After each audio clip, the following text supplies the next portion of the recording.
Hello, welcome, you've made it, you're back. Hey, it's Brassmonkeez, episode 7.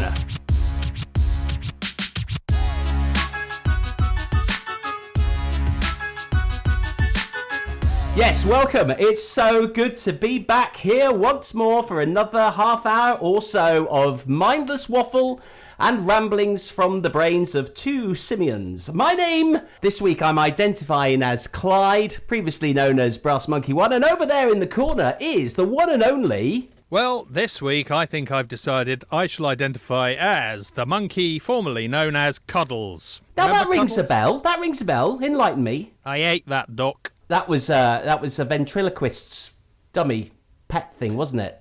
No, it was real. He was the alter ego of Keith Harris, who also was responsible Orville! for sickly sweet Orville. Now I remember. Oh, that's brilliant. Cuddles, it's so good to have you here. Thank you. Thank you for joining us. It's my pleasure. Quite literally from beyond the grave, really. And thank you to you if you have just found us for the first time, whether you're watching us on YouTube, Brassmonkeez, or indeed whether you're catching the podcast on TuneIn or Podomatic or any other number of platforms that we put this drivel on.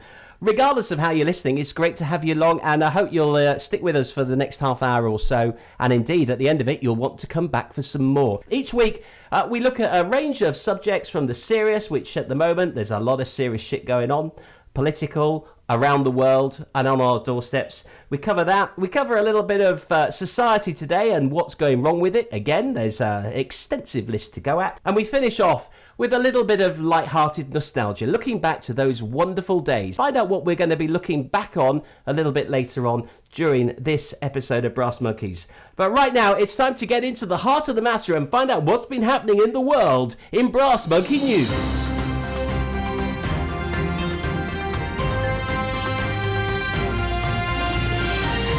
Brassmonkeez news for this week. Well, hot off the press, of course, has been the debacle that is test and trace. But were we ever going to expect anything different? We were told right back at the beginning of this COVID-19 crisis that we would have not only a leading test and trace campaign, we would have a world-beating application. We were meant to have an app. Anybody remember the app? Hello, app? No app. And we were going to trace anybody who had the remotest chance of being infected would be advised and told to self-isolate. And here we are. The schools have gone back. It's September. The pubs are open. The restaurants are open. And it's all going pear-shaped. Well, 6 of you at a time can still get together. That's about it, really. But the rules, as per everything to do with this government, and as per everything, as we've said ad nauseum over the last few weeks, everything is just so vague, so airy-fairy. Nobody really knows what the actual score is. And then you've got the added complication of, well, it's all right in England, but if you go to Northern Ireland and do this, then you'll be strung up. If you go and do it in Wales, they'll probably go whatever. And if you go to Scotland, they'll probably have a very serious word with you and send you home because there's no consistency. It's like, who do you believe? There's no joined up thinking. It's just a complete mess. The whole thing's a mess. Just when we need some clarity and we need some leadership, we've got neither. Well, interesting you say about that, because literally today, as we record this episode, Dido, not the singer, but Baroness Dido Harding, no less, who happens to be, can I just add, married to a Tory minister, the ex-chief executive of Talk, when they managed to get hacked and millions of their customers' details were stolen. And bizarrely used to be a jockey. Dido, as she was referred to by Matt Hancock and Boris back in the early days of the daily press conferences, she was name dropped as Dido, not Baroness Harding. Just, Dido's coming in on this job. She's going to be great. She's going to lead our test, track and trace operation. She probably disappeared for the summer, no doubt sunning herself in the Seychelles or somewhere else. Now, she's having to face the shitstorm that has arrived because the testing system has collapsed. Never mind the tracing system that never really got off the ground. The testing system has fallen apart. My better half works at a school which is literally 5 minutes from a testing station. There's people turning up there for tests and told, well, they haven't got any to give them. And then you hear stories. It's not the problem with the capacity to take the test, it's the problem with actually processing them, because we haven't got enough people in the labs. And then we've got the stories of people requesting an appointment and getting an appointment, but then also being sent a test through the post. Now, I don't know if you know this, but all the tests, once you've requested one, they're barcoded. So if you've had a test, but you've been sent a test as well, that test has been recorded, okay, because it's barcoded. So you can't give that test to anybody else because it's against your name. So the government stats of how many people they've tested are completely pointless anyway. You couldn't make this up. No, you couldn't make this up. And go back to Dear Dido there. Anyone who's ever tried to get in touch with TalkTalk customer services at any point will recognise the fact that she's probably already making her presence felt. She's been in front of the Scientific Select Committee today. She's finally had to appear from her borough, wherever that may be. But quite frankly, quite frightening. And for the second day in a row, we've had them basically say, we've got a problem. Well, that quelle is shocking. surprise. Quelle surprise. And that follows on from the Prime Minister yesterday. Yes, good old DeFeffel, whatever his name is. Have you worked out what his full name is yet, by the way? Yeah, it's Alexander Boris DeFeffel Johnson. That's enough, isn't it? It's more than enough. In fact, any number of Johnsons are more than enough for me. I have just been to see Her Majesty the Queen. All this and more we can do now and only now at this extraordinary UK assets orbiting in space with all the long-term forgotten people and the left-behind town. It's perfectly true that I have had some drugs. We need to get rid of the camel's humps. Do you know what this is? Is this some sort of up and down on the trace Exactly. graph? So at the beginning of the COVID-19 crisis, it was all about the Mexican's hat, wasn't it? And flattening the curve. Well, now, because we're entering what some people call a second spike, we've now got camel's humps. So we've got to flatten out the camel's humps. This is the Prime Minister of our country who thinks that the way to communicate with his relatively intelligent populace is to talk in these terms. What I find scary, actually, is that there are members of the population of this country who still think he is doing a good job. Well, they all think he's this funny chap, don't they, with a bit of bluster. He's a bit of, isn't he wonderful? Isn't he a funny old fellow? He's the man who referred to black people as pickaninnies, lest we forget. You can't really follow that with any kind of constructive comment, can you? I'm afraid not. Sorry. So really interesting, though, and I know you try and avoid the news each week, Cuddles, but yesterday was Prime Minister's Questions, which takes place, of course, every Wednesday in the home of democracy in Britain, the House of Parliament. Don't laugh. Keir Starmer, who's the leader of the Labour Party opposition, he'd been self-isolating because of a potential infection. But in his absence, I can only describe her as a bother-booted heavy in the Labour Party. The one and only Angela Rayner. And she, I'm sure, will not mind me saying this because it's common knowledge. She is the absolute opposite of Boris Johnson. Secondary school education. She left school with no O-levels. She's a proper working class girl. A lot of people were wondering what would happen yesterday. Well, I have to say, she did a damn good job because if you go online, you'll be able to find Prime Minister's Questions. And if you listen to Prime Minister Johnson going trying to come out with an answer to her opening gambit, then it's quite entertaining. But that's another story. I don't want to get too heavily into politics. I do want to mention, though, Failing Grayling. Mentioned before. Yay! The one and only Failing Grayling, the guy who can't get a gig. Good news, he's got a gig this week. Yes. Oh, thank God for that. I was so worried. Oh, I know. We were all really feeling for him, weren't we? We really were. He's Poor managed man. to land a £100,000 a year job advising the owner of some of the UK's top ports. So it's a company called Hutchinson Ports. They operate Harwich and Felixstowe, as well as a few other freight terminals. He's going to be paid for 7 hours work a week for a year, which will add up to £100,000. Now, let's not forget that although he's no longer a serving minister, he is still a member of Parliament. So he still has an MP's salary. I'd say nice work if you can get it. And don't forget, this is the guy who, when the whole Brexit thing was meant to be going through, I think a year last March. One loses track. Yeah, one does lose track. But he was the one who appointed a company, a ferry company, that had no ferries, that was going to be our saviour when we had problems with getting supplies into the UK. I don't know. He must have some serious dirt on Boris to have got this job. It just defies belief. But then again, let's look at we've got Dido Harding and then we've got Failing Grayling. Just two.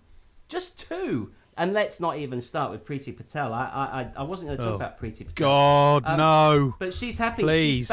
She's happy to back the country, breaking international law. That's not a problem. Nothing to see here. Move on. But by the way, if you see your neighbour with a few more people than 6 round having a barbecue, get on the phone to the old Bill. Oh, yes. And something else I noticed, this is apropos of nothing. Interestingly, being a bit of a geek like what I is. Cuddles, you ain't no geek. I do hate ducks, but apart from that, I do have a bit of an interest in what's flying over our heads at any given moment. And being the geek that I am and the tech nerd, I have an app on my phone which lets you see what that plane is that's flying over your head at any given moment. Tell me more, Cuddles. Tell me more. Well, it also shows you interesting things like the things that are patrolling the English Channel at the minute, going backwards and forwards on that stretch where migrants are coming ashore. The people that our dear friend Priti Patel is so keen to keep out. They've been using the RAF's spotter planes. They're using a lot of very secret squirrel stuff on behalf of the MOD. They've got planes going backwards and forwards, which are the ones that are actually meant to be searching for Soviet submarines. They've also got the ones that fly around intercepting telephone calls from people MI5 would like to have a word with. And recently, launching from Lydd Airport, just down the coast a little bit from Dover, unmanned drones. Ooh. Now, yes, isn't that wonderful? Welcome to Britain, everybody. Go away. At this point, I suppose we should also welcome our loyal listeners from Cheltenham. Good to have you along there. Hope you're all doing well and enjoy a bacon butty on us. Well, when we get a sponsor, maybe. Anyway, that's another story. We'll cover that a little bit later on. But very interesting, Cuddles. It just shows you how the whole idea of a Big Brother society is gradually, piece by piece, coming together. Isn't it just? Now, worryingly so. Before we move on to he who must always be mentioned every week on this, to which point I go, it's him over the pond, and you go, oh God, must we really? Please no. Wouldn't that be embarrassing? Yes, we do, and we will. Before we get to that, I just want to mention one other particularly odious person this week. It's like whack-a-mole, isn't it? These members of the Tory party who pop up, cause mass offence, and have to be locked away again. Jacob Rees-Mogg's moment to appear again. God, I hate that man so much. I know, I just love mentioning it. If I just go, Jacob Rees-Mogg. I'll tell you what, if my blood pressure gets any higher, you're going to be responsible for the excessive number of prescriptions I'm going to be getting. It's all right, I've got 999 on speed dial here, ready. Probably wise. No link with reality anywhere. He's an episode in himself. He probably got tested by Nanny sticking a thermometer rectally, didn't he? I'm perfectly happy, perfectly healthy. I don't see why all the rest of you aren't. Haven't you all got private health insurance? I mean, why do we need the NHS? That's a slippery slope as well.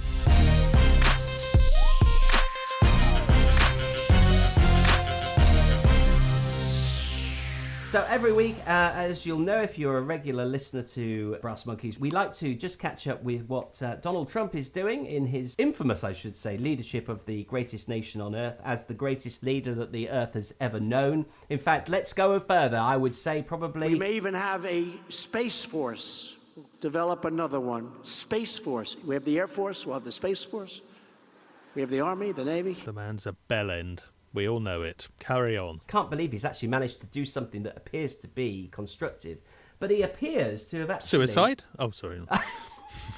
He does appear to have made some inroads into improving Middle East peace. I'm not really convinced about it, because this seems to have kind of come out of the blue a little bit. Well, the only thing I can suggest that has helped promote Middle East peace is him not having anything to do with it, surely. He'd made peace with Rocket Boy, didn't he? Our friend old Kim Jong-un. Oh, that was once upon a time, wasn't it? Are they not now daggers drawn or red buttons drawn or whatever it is? Question, well, Kim Jong-un's disappeared.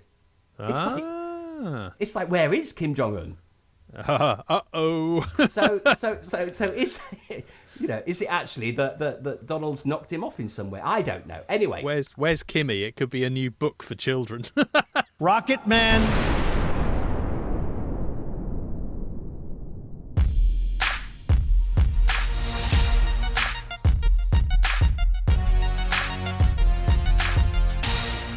Well, yeah, wasn't it? I've probably got it all sort of arse about face, but it wasn't that what everyone went. It's what a lot everyone more- went to Spain for back in the olden days. It's a lot more when we positive still than could. shit and showers, isn't it? Let's be. That's Well, a whole. again- That's a. I'm sure. Depends what you're into, doesn't I'm it? sure there's a Tory minister somewhere who's got something to say. Whose ears have just perked up. Yeah. Oh, they were talking about shit showers. Oh, Oh, that's right up my right alley. up my arse, that is. Yeah. Nanny, more hot coals. Oh, God, we're cheapening this, aren't we, Cuddles?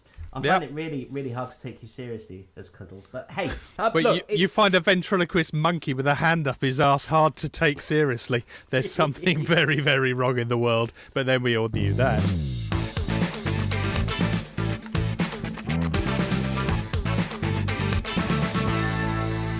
You are listening to Brassmonkeez. It's episode 7, and you're still here. What the hell is wrong with you? Right, it's time to look at the world of woke. We've touched on this before, as you know, Cuddles, but I think it's one that really does need to be revisited because we're not getting any better, are we? In fact, we seem to be sliding down that rabbit hole ever faster.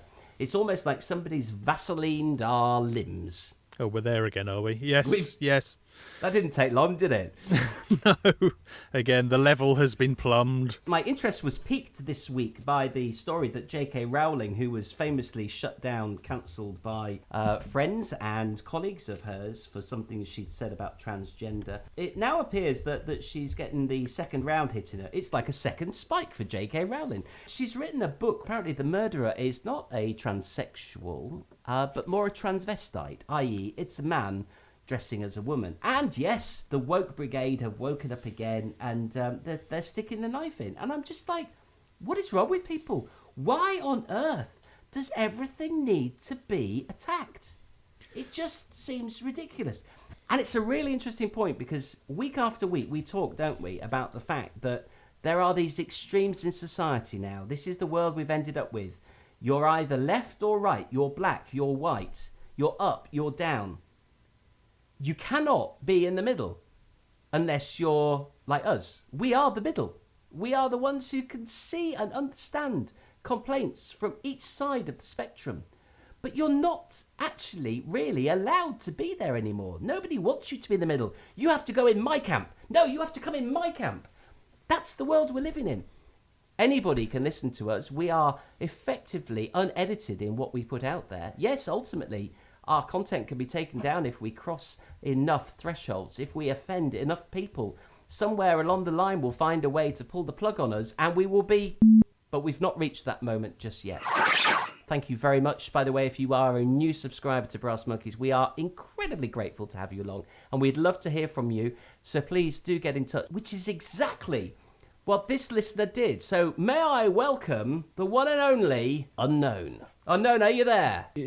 When do I get to speak to James O'Brien? Is this not LBC? No, it's not LBC. This is Brassmonkeez. Hello. No, I told my agent. I said get me on a hit, and he's obviously misheard me and put me on something. You need a new agent. That's your problem. Hello, Clyde. Hello, Cuddles. Hello. It's good to have you along. And how should we refer to you?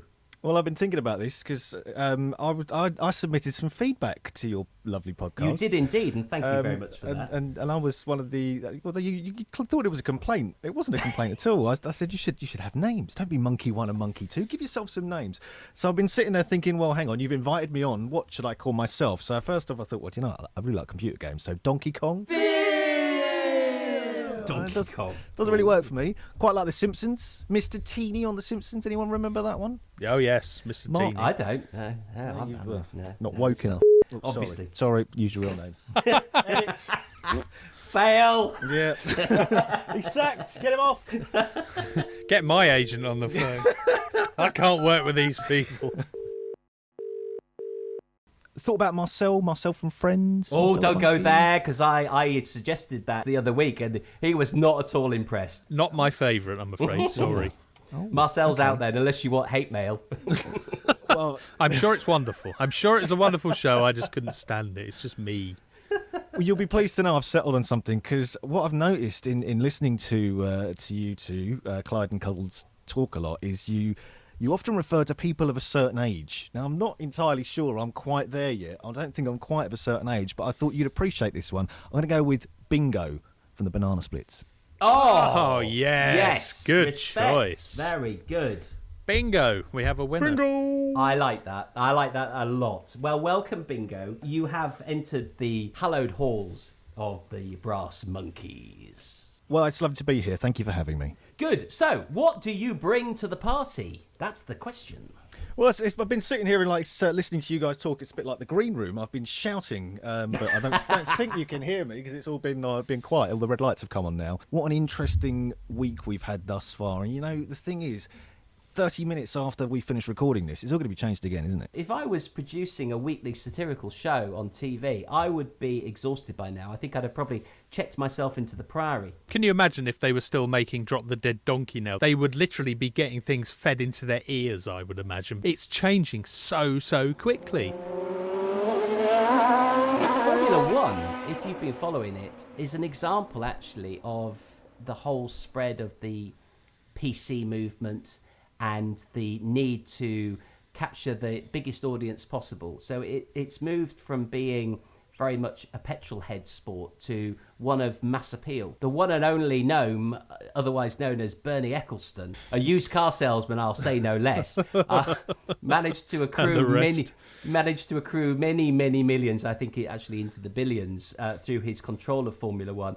But eventually he realised that at the age of 70-something, he was maybe not quite in the best place to keep 80-something. But yes, so Bernie eventually at the age of 80-something decided that it was time to hand over the reins, so to speak. So he sold his rights to F1. It's a very, very complicated legal story, and I'm not even going to go there. I think there's a book there somewhere at some point when somebody's no longer on the mortal coil, which will then be published, which will be an interesting read. But he sold it to an American outfit called Liberty Media, and Liberty have immediately, with their new train set, Scalextric set, really, shouldn't I, with cars, decided to increase the popularity of the series and introduced a number of Americanisms normally found in things like the Super Bowl. To say it managed to offend existing Formula One fans would be an understatement. Formula One as a sport has become extremely boring, extremely predictable, extremely, I would go so far as to say, uncompetitive, and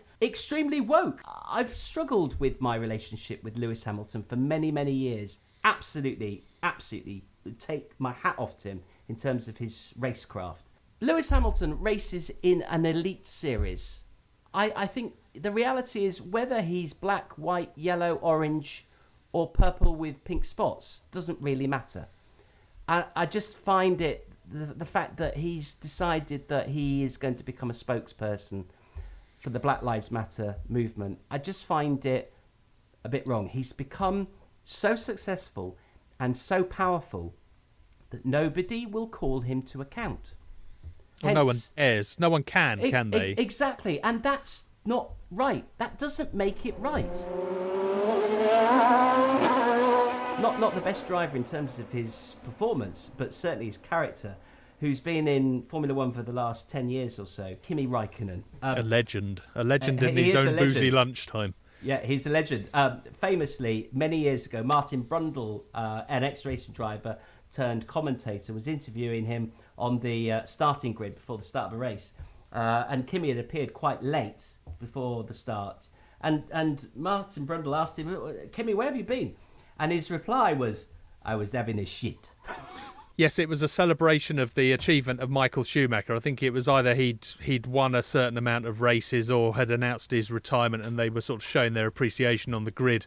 And Kimi dared not turn up for that. And as you rightly said, Brundle asked him where he'd been. And yes, he was off having a dump, apparently. He's done a post with two pictures.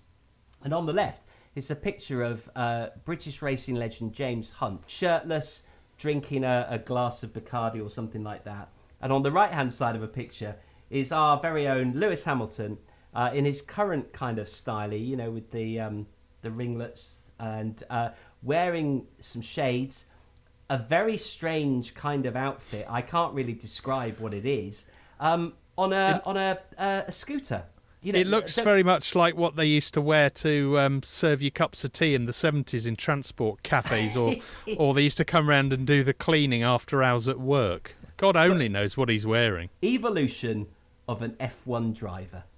And I just think it's brilliant because it says everything about the wokey society that we are in. I think it's the whole woke culture is really interesting, and it's. Do you know what? It took me a long time to figure out actually what woke meant, because I just used to see it on Twitter and think, what is it? What is it? And I'm kind of, I guess I'm part of that society that's been quite ignorant to it all. I live in a big city, and I kind of almost a little bit blind to colour and the struggle. So this, even the Lewis Hamilton thing, just sort of passes me by, because you see it, and I don't have any love for F1. Although talking about mixing it up a bit, I think maybe if you do F1 around the M25 or something, or get them all in what you were talking about, him taking a dump, just get them all in a toilet, and just so you can shit the fastest would be quite interesting. Give them a curry or something. It's a winner. Beforehand. It's a winner. Write it down. Let's sell it to Channel 5. This is the one and only Brassmonkeez coming at you loud and clear, hopefully. If it's not, please contact our customer complaints department, who will look into the issues affecting your audible ability to listen. If you'd like to get in touch with us, lots of ways to do it, but the best way is to listen to Cuddles. Yes, contact us on the Twitter at Brassmonkeez, Brassmonkeez, or Z if you are American. We can also be contacted on email. Hey, we've got into the 21st century. We are brassmonkeez@gmail.com, because we can't spring for our own domain, although there may be a website coming soon. Watch this space, but not too carefully, or just stick comments on the bottom of YouTube, or just search for us wherever we pop up on Google. You can contact us somehow or other. Eventually, we'll probably get back to you.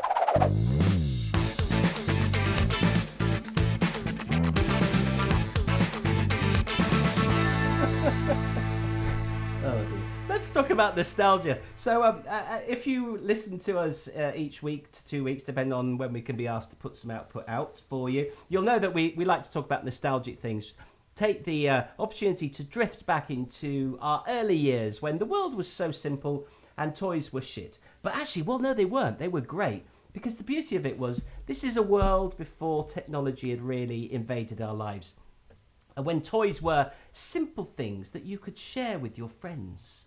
This week, it is the turn of a block, but it was so much more than that. It was a multicoloured block. What was it? It was the Rubik's Cube. It's a cube made of cubes that could move in various different planes, and when completed, or when the puzzle was first bought, it had coloured faces. So on one side you'd have 3 smaller cubes of blue, 3 of red, 3 of white, yellow, green. I can't remember what the other colour was.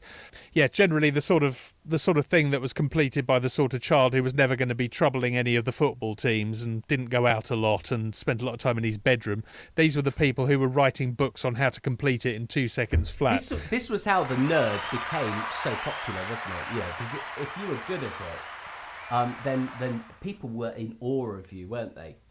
Yes, it was something that I think even at my cleverest back then, when I still had more brain cells to rub together than I have these days, I could still only get one face and one line on the next 2 faces done. I could never complete it. That was like me.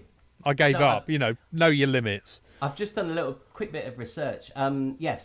6 faces covered by 9 stickers, 6 solid colours: white, red, blue, orange, green and yellow. So you were right on that, I think, weren't you? Oh, almost. Yeah, that's really good. And one of the ways to cheat was originally the early versions that there were stickers.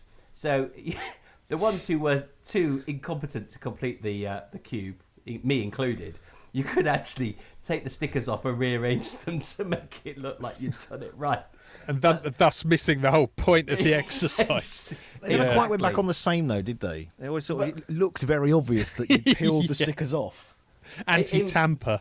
Well, apparently, actually, some later versions of the cube, they did actually use plastic-coloured panels instead, so that you couldn't cheat. Electric shock. But Ultimate Edition Rubik's Cube, that one was.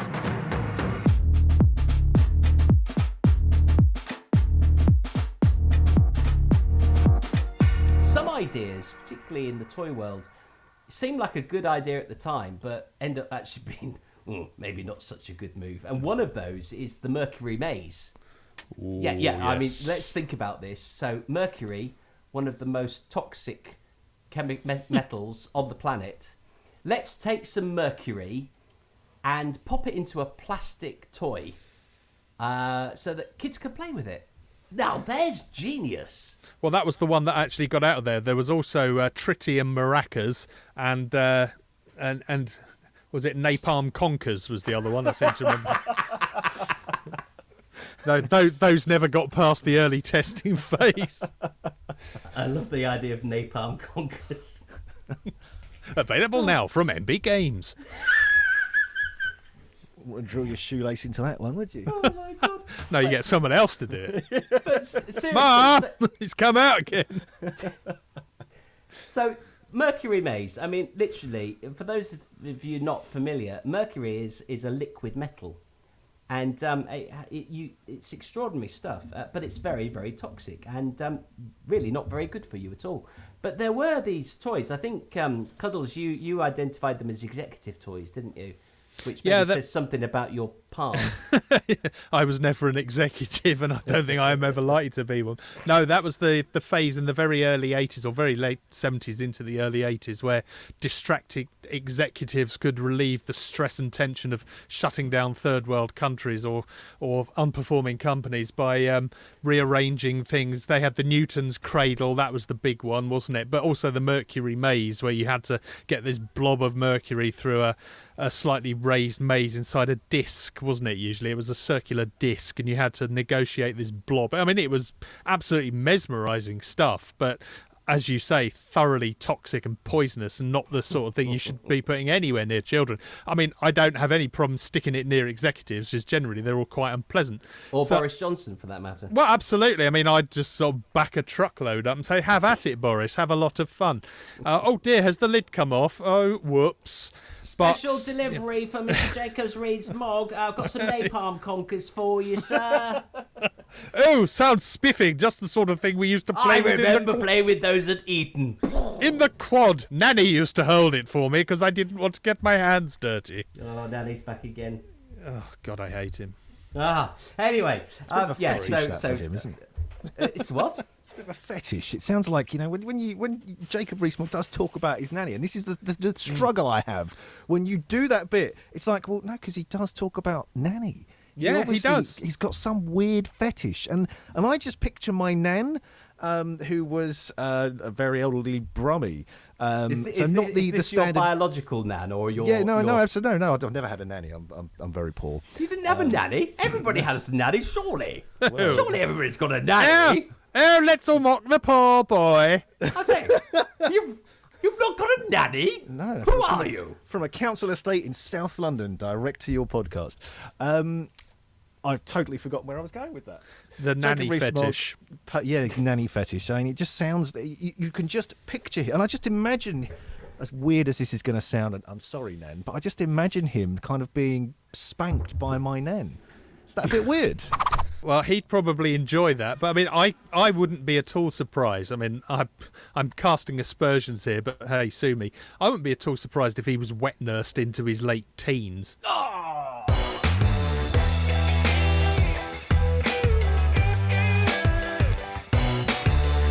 I think Clyde's left. I think it became too much. Answering the door to his nanny. He's gone outside. He's gone to the. Hello, nanny. He's gone to have a word with God on the big white telephone. The thing is, Mercury Mazes, it just, the world before the internet sounds terrifying. Yeah, well, there wasn't much to do. I mean, they'd only just about given us VHS recorders, and so you couldn't even watch what you wanted when you wanted to watch it. So it was make your fun where you can. And those of us who weren't rich enough to have a piano to stand around and sing You didn't have a piano? Oh, he's back. He's back. Everybody we has can stop a piano. No. Or a nanny. No. Or a nanny. I'm Yeah. sorry about the minor disappearance. I had to go and get supplies. The courier arrived with your delivery. Thank you. Oh, excellent. Oh, Yes. excellent. Oh, they are very quick these days, They're Yodel, quick, aren't they? Very Yeah. good. Just saying, it seems to be some sort of fetish that Rees-Mogg has of mentioning his nanny at every opportunity. Yeah, and I got that. Yeah. And we were wondering, I mean, I was wondering aloud whether it was probably quite likely that he was wet nursed into his late teens. But we thought maybe you'd gone to empty the contents of your stomach with that in it. Does everyone remember the TV show Bottom? Yes. Oh, Mary God, Edmondson. yeah. The very last episode of that they made was where they got a VHS recorder, they looted it, and then they got a video camera, and they just wanted to make sure the tape was blank before they sent it off to You've Been Framed. It's funny that I'm making it sound, obviously, but they put it in the player, and do you remember that bit? They just started watching it, and it was the Prime Minister, and they were like, oh yes, no, here he is, an informal walk about the Prime Ministerial residence, and it basically turned into a Prime Ministerial sex tape. Can't you imagine? That's Jacob Rees-Mogg's vibe there. If he was ever Prime Minister, that is the sort of thing that would have happened. They say The Simpsons predict the future, or maybe Bottom has predicted the future. Oh, yeah, from Beyond the Grave, Rick Mail. Now there's an image. Oh, we can only hope, can't we? Alan Good Bastard. Lord. Shower? That answers my question. Cuddles, soap? It's not one I was overly familiar with. I mean, I knew of it, but it's not something I watched. You'll have to fill in for us. It's one of those programs. I think I was probably around about 13, 14 at the time. It was when Cheers first appeared on TV. So actually, yeah, so it must have been 82 because Cheers came with Channel 4, didn't it? Yeah, it was not long after, I think, yeah.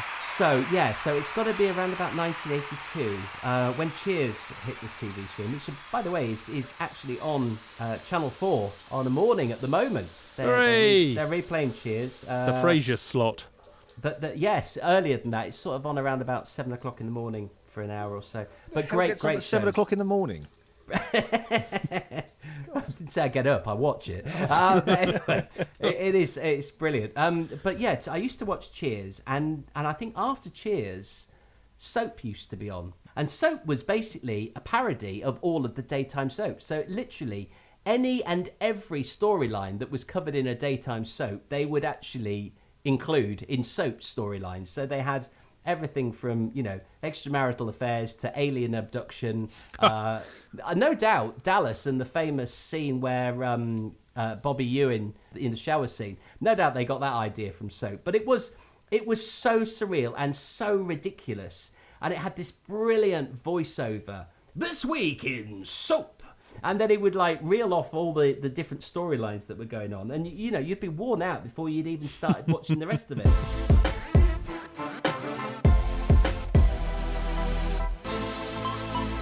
But closer to home, a personal favourite of mine, of course, was Rent-A-Ghost. Ah, Rent-A-Ghost. Well, I can remember it being a group of deceased people who were now the ghosts of the name, the titular name, basically being rented out to perform tasks for either the spook world or the normal world, and finding a use for their talents from when they were still alive. And they were of all sorts of extractions. You had a strange Dutch woman who every time she sneezed, she disappeared. Ah, yes, Popoff. And do you know Nadia Popoff. She maybe wasn't Dutch, maybe Russian. No, name. She was. Yeah, she was. She? Nadia Popoff. She was a Dutch ghost.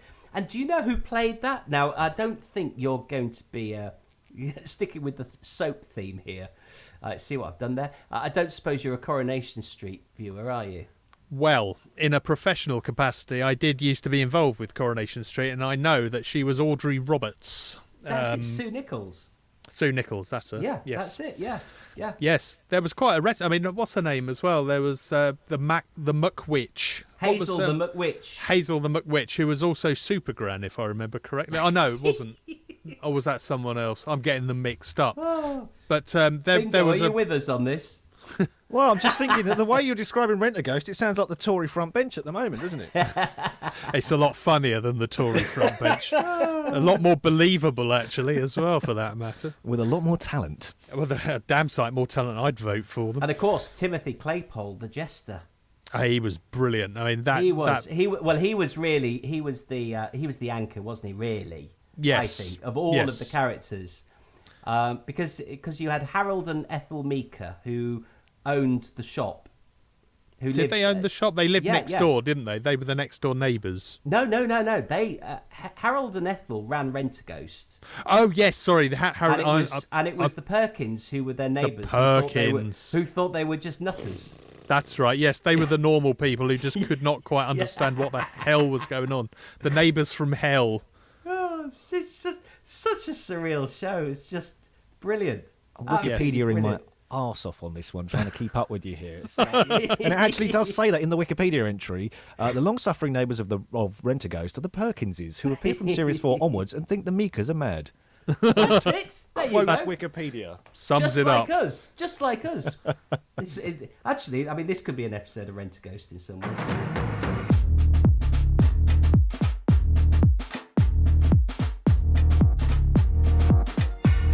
But anyway, it was a lovely show. Again, of an age. And it reminded me, and I'm going to try and do a bit of research for next week, but it reminded me of another show, not British, but equally surreal, which was a guy who owned a scrapyard who was building a rocket. Does that ring a bell? Anybody? No. Go on. Sound of tumbleweed. Elon Musk? No. Elon Musk. Oh, now there's a subject. Oh, no, we need to be careful there, don't we? He's ambitious, but he's also litigious. Yes, I like that. Yes, that's nearly as good Elon as your Tusk. line. That's nearly as good as your line. Magic and tragic. Well, one a week. Anyway, let's move on. Just before we finish for this week, we've always talked about nostalgic TV programs, but let's not forget, in a world before MP3 and iTunes and Spotify, in a world before CD and DVD and DAT. Anybody know what DAT is? Yes. Yes. Digital audio tape. Digital audio tape, yeah. Anyway, in a world before all of that, there was vinyl and there was the radio, the wireless. If you were of a certain age, then there were very few options to listen to popular music, so to speak. God, this makes us sound so old, doesn't it, Cuddles? Yeah, how long before you mentioned the hit parade? Tony Blackburn, he's still there. Sensational, quite literally. Anyway, there was Papa Doodle Doo. There was a station called the Great 208, which was broadcast on 208 meters on the medium wave. Otherwise known as, what was that in kilohertz? I'd have to do the maths on that. That's Get your fine. tape measure out, quick. Yeah, exactly. They're quite big waves, that much I do know. Anyway, it was a station that was broadcast from the Duchy of Luxembourg, a very, very small, intriguing place in Europe. It was an English-speaking radio station broadcasting primarily to the UK, although you could only really hear it at night time when the atmospherics would allow the signal to drift over the channel and into your transistor radio, which was normally underneath your pillow because you were meant to be asleep and ready for your education at school the next day. And some sad news, actually. This is what brought it back to me. Was I saw a headline this week that Ollie Henry had died. Ollie as in female. And Ollie Henry was very well spoken, very well educated Englishwoman who was the wife of Stuart Henry. And he was a DJ on the Great 208 when I used to listen to it as a teenager. And she became a part of his radio act because he developed MS. And as his speech became more and more affected, she would help him to broadcast each week. Now, I don't know, Cuddles, if you did you ever listen to Stu and Ollie? No, Luxembourg wasn't one that I was as into as others. I did listen to pirate radio stations. There was one I remember very well called Laser 558. Oh, that was quite. That was much later, I think. Yeah, it was very, very slick as well, wasn't it? I mean, Laser 558 I think was very much modelled on the American top 40 radio formats, wasn't it? Everyone sounded like Casey Kasem. All Europe Radio, Laser 558. Yeah, you're right, Cuddles. I mean, Laser 558 was very much the transatlantic kind of radio station. It made 208, seem like a cuddly pair of slippers, really. But it reminds me of how much the radio landscape has changed over the last 15, 20 years. And actually, just in the last few weeks, there's been the latest change, which has seen something like 40 plus local commercial radio stations in the UK literally disappear overnight as they've been swallowed up by a new network called Greatest Hits Radio, which is broadcasted across many, many parts of the UK. And it's really interesting in terms of how the listener choice that people had to listen to radio stations that were very much in their communities, that's gone now, and you're seeing that all over the place. And it's not an area for us to discuss in depth. That's not what Brassmonkeez is about. But I know that certainly from my background and yours, Cuddles, and I think from what I've learnt from Bingo, that we all have some common links with that world. And it's a very, very sad place, seeing that whilst we have all these exciting opportunities being presented to us with new platforms and new technology and new ways to connect with an audience, some of the more traditional things that made growing up fun have been taken from us. And I think we need to work hard to try and find ways to put some of the softer things back into life. In fact, one of the things we are looking at here at Brassmonkeez is actually creating some radio airtime to run commercials. So do keep listening in future episodes as we hopefully monetize some of our output. And hopefully you'll see that the advertisers who come on board with us here at Brassmonkeez are very much in keeping with the spirit of what this broadcast is all about. Watch this space, or rather, hear this space.